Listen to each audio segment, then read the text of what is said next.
What's up mga ka-Curving Station? Magluluto tayo ngayon ng chop suey. May mixed gulay tayo dito galing palengke, 30 to 40 pesos. Meron din tayo dito balon-balunan ng tatay mo. Nalaga na natin yan. Bawang, sibuyas, shiitake mushroom at ang special atay ng mama mo.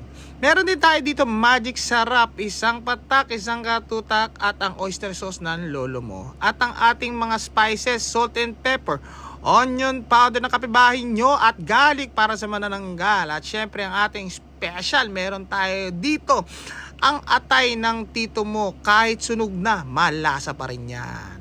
Ngayon guys, ang kasunod nyan, magigisa tayo ng sibuyas. Ayan, kasunod nyan ang bawang. Syempre, yan, nilagyan na natin bawang. Ngayon, isasabay na natin dyan ang balon-balunan. Yan. Yan, syempre, sinarado natin at binuksan din natin para magtubig siya. Ngayon, ito na ang atay mo. Aray mo.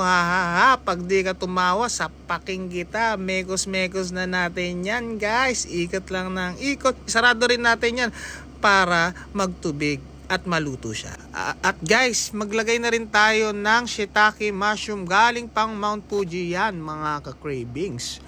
Ito na, syempre, di natin makakalimutan ng magic sarap, isang katutak, ilagay mo. Syempre, ang lolo mo, oyster sauce. Ikot-ikot mo yan. At lagyan natin ng toyo. Para yung asawa mo, malakas ang toyo. Patakan na rin natin siguro ng onion powder yan, guys. At sunod natin ang garlic powder and salt and pepper. Yan, pampalasa yan at pangpasarap yan, guys.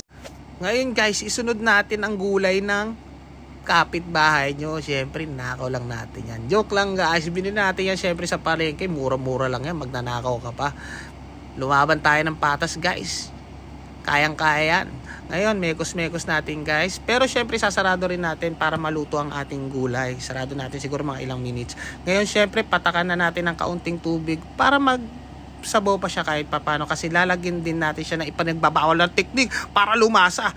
Pero guys, depende yan na kung gusto nyo ng atay ng tito mo. Ayan, pampalasa yan ng sabaw para pampalaputin. Pero lalagyan din natin talaga ng cornstarch yan.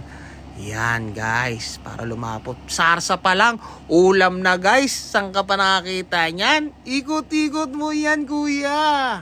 Yan, ikot-ikot. Yan.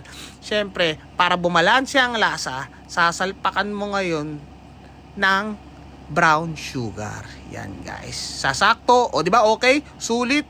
Peace bomb tayo dyan. Siyempre, titikman ng aking anak. Yan, no? Di maipinta ang pagmamahal.